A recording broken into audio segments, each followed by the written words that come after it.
Hello மக்களே, சிவா எலி யாரும் எதிர்பார்க்காத மாதிரி செம ட்விஸ்ட்டாக போயிட்டுருக்கு. மோனிகாவை எப்படியாவது அந்த வீட்டில் இருக்கக்கூடிய சிலையை கடத்திடும் சொல்லிட்டு ரவுடி ஆட்களை அனுப்பி வைக்கிறாங்க.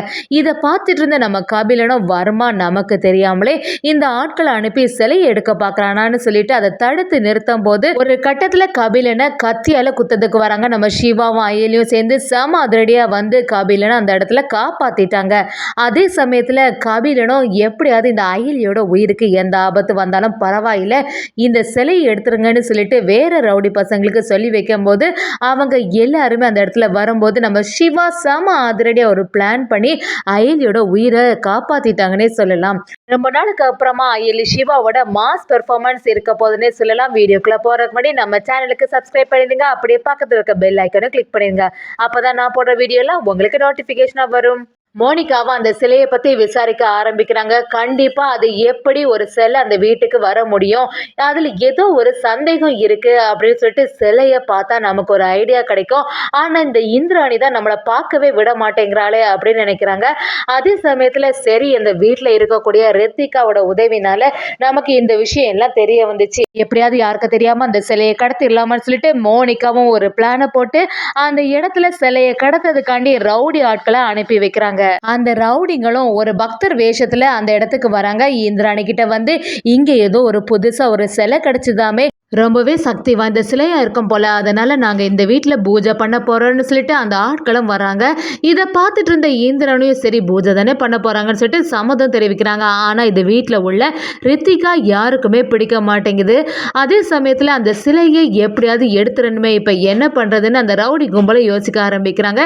இன்னொரு சைடு அயிலியும் சிவாவும் இங்கே நடக்கிறது எதுவுமே சரியில்லை, இவங்க கண்டிப்பாக யாராவது அனுப்பி வச்சுருப்பாங்களோ, சிலையை பத்திரமா பார்த்துக்கணும் சிவா அப்படின்னு சொல்லிட்டு அயிலி ரொம்பவே அலர்ட்டாக இருந்துட்டு இருக்காங்க. கரெக்டாக பூஜை பண்ணக்கூடிய சமயத்தில் ஒரு புகை மாதிரி ஒரு இதை போடுறாங்க. அந்த சமயத்தை பார்த்து அந்த சிலையை எப்படியாவது தூக்கிட்டு போயிடலான்னு சொல்லி அந்த ஆட்களும் யாரும் இல்லாத சமயமாக அந்த சிலையை அந்த இடத்துலேருந்து தூக்கிட்டு போகும்போது கபிலனும் இதை நோட் பண்ணுறாங்க. என்னடா இந்த வீடு முழுக்க புகையாக இருக்குது அப்படின்னு நம்ம கபிலன் பார்க்கும்போது அந்த ரவுடி கும்பலும் சேர்ந்து அந்த சிலையை எடுத்துகிட்டு போயிடுறாங்க. இதை கவனித்த கபிலனும் எப்படியாவது இந்த சிலையை அவங்கள்ட்ட இந்த காப்பாற்றணுமேனு சொல்லிட்டு ஓடி வராங்க. எனக்கு தெரியாமல் இந்த வர்மா ஆளை அனுப்பி இந்த வேலையை செய்திருப்பான்னு நான் கொஞ்சம் கூட எதிர்பார்க்கல. எப்படியாவது இந்த சிலையை எடுத்துடணும்னு சொல்லிட்டு அவங்க பின்னாடியே ஃபாலோ பண்ணிட்டு போகும்போது அந்த ஆட்களும் விடுற மாதிரில கபிலனை அப்படியே அடிச்சு தள்ளிட்டு அப்படி போகும்போது கபிலனும் அந்த சிலையை அவங்கள்ட்ட இருந்து எடுக்கிறாங்க. அந்த சமயத்தில் அங்கே உள்ளவங்க கத்தியால் நம்ம கபிலனை குத்த வராங்க. கரெக்டாட்டு அந்த இடத்துல அயலியும் சிவாவும் நம்ம கபிலனை காப்பாற்றிட்டாங்க. சிவாவும் கபிலனை பார்த்து டே என்னடா இங்கே நடக்குது, யார் அவங்க, எதுக்கு உன்னை கத்தி குத்துனாங்க அப்படின்னு சொன்ன உடனே கபிலனும் என்ன உனக்கு தெரியாத மாதிரி சொல்கிற, உனக்கு எல்லாமே தெரியும்ல, நீங்கள் ஏதாவது பிளான் பண்ணி இப்படி ஒரு வேலையை செய்திருப்பீங்க அப்படின்னு நினைக்கிறாங்க. இன்னொரு சைடு கபிலனும் அந்த சிலையை கொண்டு வரும்போது அங்கே இந்திராணி உதயபெருமாள் எல்லாருமே பார்த்துடுறாங்க. என்ன இங்கே நடக்குது, என்ன பிரச்சனை ஆச்சு அப்படின்னு சொன்ன உடனே நடந்தது எல்லாத்தையுமே வீட்டில் தெரிய வருது. நம்ம உதயபெருமாள் அப்படியே பதட்டம் ஆயிடுறாங்க. என்ன சொல்கிற, இந்த சிலைக்கு ஏன் இவ்வளோ பேர் அடியை போட்டு வராங்கன்னே புரிய மாட்டேங்குது. சரி நம்ம குடும்ப செல்லன்னு சொல்லிட்டு நல்லபடியாக பார்த்துக்கலான்னு பார்த்தா பெரும் பிரச்சனையாக இருக்கும் போல அப்படின்னு நினைக்கிறாங்க. சரின்னு சொல்லிட்டு அதே இடத்துல சிலையை வச்சு பூஜை பண்ணுறதுக்காண்டி ஆரம்பிக்கிறாங்க. இன்னொரு சைடு பார்த்தீங்கன்னா கபிலனுக்கு எதுவுமே புரிய மாட்டேங்குது. எப்படி இந்த வர்மா ஆளை அனுப்பலாம்னு சொல்லிட்டு வர்மாக்கு ஃபோன் பண்ணி என்ன வர்மா என்னைய சந்தேகப்பட ஆரம்பிச்சிட்டியா, நான் தான் அந்த சிலையை எப்படியாவது உனக்கிட்ட கொண்டு வந்து சேர்க்கிறேன்னு சொன்னேன்ல, அதுக்கப்புறமா எதுக்கு நீ அடி ஆட்களை எல்லாத்தையும் அனுப்புன அப்படின்னு கேட்குறாங்க. இதை கேட்ட வர்மாவும் டே என்னடா என்கிட்ட பேசிட்டு இருக்க, நீயே ஒரு பிளானை போட்டுட்டு நீ பாட்டுக்கு பேசிட்டு இருக்கே, எல்லாத்துக்கும் காரணமே நீதான்டா, நீ தான் ஏதோ பண்ணியிருப்ப போல அப்படின்னு சொல்லும்போது என்ன சொல்ற வர்மா, அப்ப நீ ஒன்றும் அடியால அனுப்பலையாப்பா, வந்தவங்க யார் அனுப்புன ஆட்களாக இருக்கோம், நான் ஒன்றும் யாரையும் அனுப்பலன்னு சொல்லிட்டு வர்மா சொல்கிறாங்க. அது மட்டும் இல்லாமல் எனக்கு கொஞ்ச நாளில் இந்த சிலை என் கைக்கு வந்தாகணும் அப்படின்னு சொல்லிட்டு கபிலனை மிரட்ட ஆரம்பிக்கிறாங்க. கபிலனுக்கு எதுவுமே புரிய மாட்டேங்குது. இப்போ என்ன செய்கிறது, யார் இந்த ஆட்களை அனுப்பியிருப்பாங்க, இந்த சிவாவும் அயனியும் சேர்ந்து தான் எப்படியாவது சிலையை எடுக்கணும்னு சொல்லிட்டு எப்படியெல்லாம் பிளான் பண்ணியிருப்பாங்க அப்படின்னு நினைக்கிறாங்க. அது மட்டும் இல்லாமல் வர்மா கிட்ட எப்படியாவது இந்த சிலையை எடுத்துடணும், அதுக்கு ஒரே வழி வீட்டில் யாரும் இல்லாத சமயம் பார்த்து நைட்டோட நைட்டாக சிலையை திருடிட வேண்டியதான் அப்படின்னு சொல்லிட்டு ஒரு பிளானை போடுறாங்க. அது மட்டும் இல்லாமல் இந்த விஷயத்தில் அயலியோட உயிர் போனால் கூட பரவாயில்லை, நமக்கு அந்த சிலை நல்லபடியாக சேஃபாக இருக்கணும்னு சொல்லிட்டு கபிலனும் வர்மாவும் சேர்ந்து ஒரு பிளானை போடுறாங்க. இன்னொரு பக்கம் பார்த்தீங்கன்னா மோனிகாவும் ரித்திகாட்ட வந்து என்ன ரித்திகா அங்கே நடக்குது, எப்படியாவது அந்த சிலையை எடுத்து ஏதாவது ஒரு பிளானை போடலான்னு பார்த்தேன், ஆனால் அதுக்குள்ளே யாரோ வந்து தடுத்து நிறுத்திட்டாங்க அப்படிங்கிற விஷயம் எல்லாமே நம்ம ரித்திகாவுக்கு தெரிய வருது. மோனிகாவும் சரி கண்டிப்பாக இந்த குடும்பத்தில் இந்த சிலையை வச்சு பெரிய பிரச்சனையை பண்ணிடலாம்னு சொல்லிட்டு அடுத்த திட்டத்தை போட ஆரம்பிக்கிறாங்க.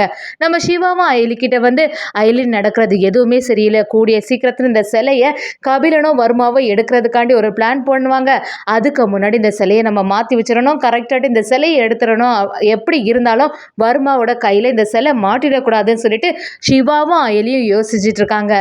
நம்ம அயலிக்கும் அந்த பிளான் எல்லாம் தெரிய வருது. கபிலன் இன்னைக்கு நைட்டோட நைட்டாக இந்த சிலையை எடுக்கிறதுக்காண்டி பிளான் பண்ணியிருக்கான்.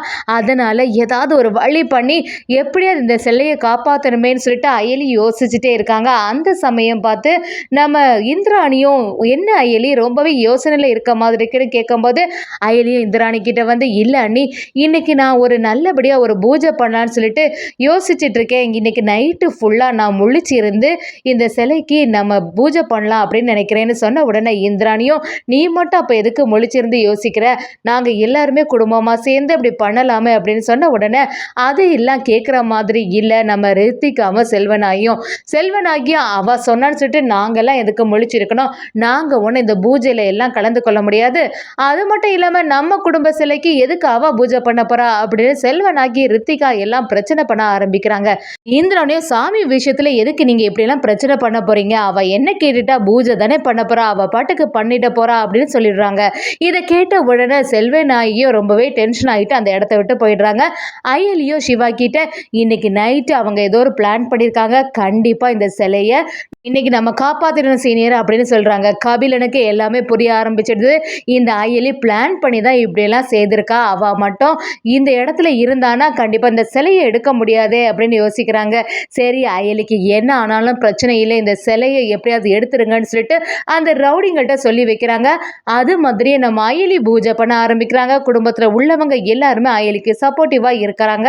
ஆனால் செல்வனாகி இதெல்லாம் பார்த்துட்டு எரிச்சல் ஆகி அப்படி நம்ம இந்திராணி கிட்ட சண்டை போடும்போது இந்திராணியை சமாதானப்படுத்தி விடுறாங்க. நம்ம லேட் ஆன உடனே நம்ம சிவாவும் எதுக்கு நீங்க இன்னும் இங்க இருந்துட்டு இருக்கீங்க, நானே பாத்துக்கிறேன், அயலிக்கு காவலா நான் இருக்கேன்ல, அதனால நீங்க போய் தூங்குங்க அப்படின்னு சொல்லி வச்சிடறாங்க.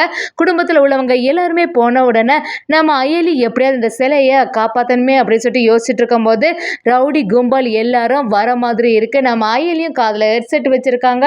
அப்படியே சொல்ல ஆரம்பிக்கிறாங்க சிவான்னு சொன்ன உடனே நம்ம சிவா சாம அதிரடியாக வந்து லைட் எல்லாம் ஆஃப் பண்ணுறாங்க. லைட் ஆஃப் பண்ண அந்த கேப்பில் அயலி அந்த ரவுடிங்களை எல்லாருமே அடித்து துவம்சம் பண்ணிட்டாங்கன்னே சொல்லலாம். ஒரு கட்டத்தில் அயலியோட உயிர் காப்பாற்றப்படுறது.